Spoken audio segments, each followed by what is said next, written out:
Who am I? I don't know. Just some guy who fell to earth. We are rolling. Well, some people call me the spaceman or the space ace. I mean, my given name is Paul. That didn't work too well in the beginning days of KISS because we were out of Paul. So I said, call me by my nickname, Ace. So that's how that happened. Well, I guess it's kind of my alter ego, the fact that I am from outer space.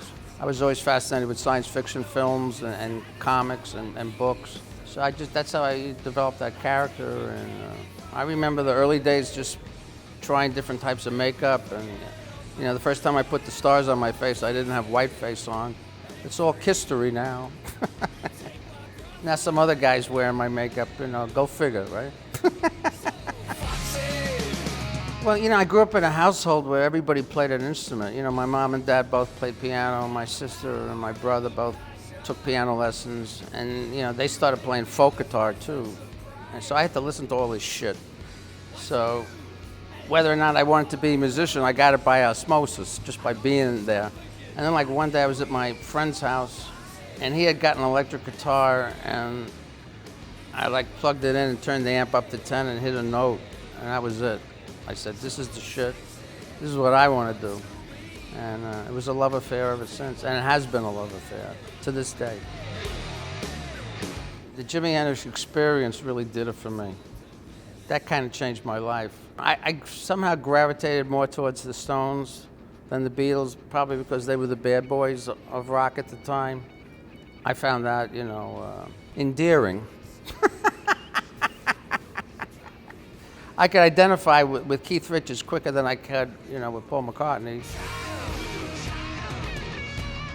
KISS was really part of the whole New York scene that was happening at that time, the New York Dolls and, some of the other bands.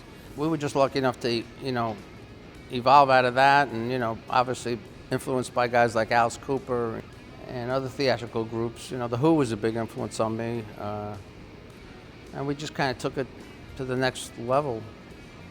Being from New York, probably, headlining Madison Square Garden was like a big deal for me. And I mean, that was special. You grew up in New York, next thing you know, you're playing Madison Square Garden. That was big. That was real big. Towards the end, when we got really big and there was a lot of money to be made, decisions were starting to be made without consulting me. That rubbed me the wrong way. Gene completely lost it with the merchandising. I didn't want to be a part of all that kiddie stuff. I thought it cheapened the band, and to me it was about the music first and the show second. When the show became more important than the music, I started losing interest and wanted to pursue solo efforts. I was done. I needed to get away from that. Whenever I put on that makeup for too long a time, I just feel like I'm a prisoner inside that character. And I'm kind of a free spirit. I'm a freewheeling dude.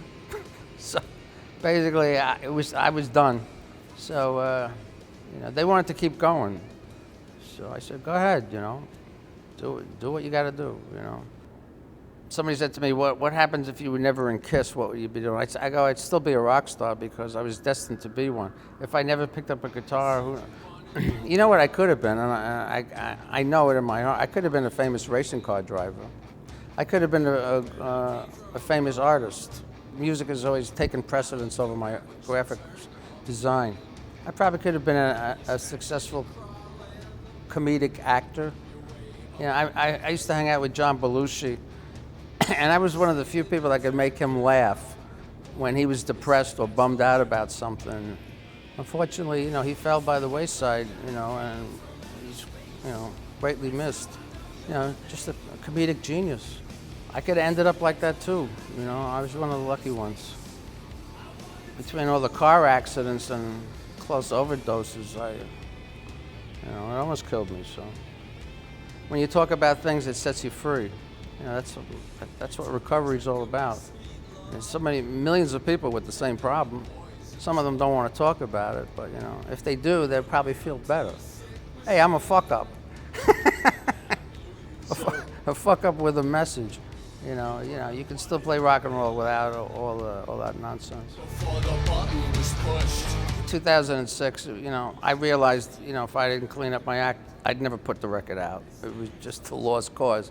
So, I think it was important to me that I got back on my feet and focused and back in the studio. So it was that, and it was also my health. I wasn't too healthy.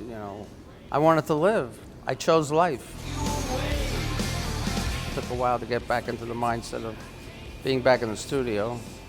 Plus, I produced it myself. It's done. It's mixed. It's out. I can't believe it. I love the packaging. Have you seen this stuff? This is inside the CD. You got a pyramid here. So, I designed all the graphics. I think it's probably it parallels my first solo record. More than maybe anything I've done in the past. I read what the fans write, and they all say that was their favorite Ace Frehley record. So I kind of dissected it a little and tried to put some elements from that first record into this new one. And I think I've achieved that to a lesser or greater degree, depending upon who listens to it and reviews it. I always try to please the fans and do things that they're gonna dig and enjoy because they pay my rent.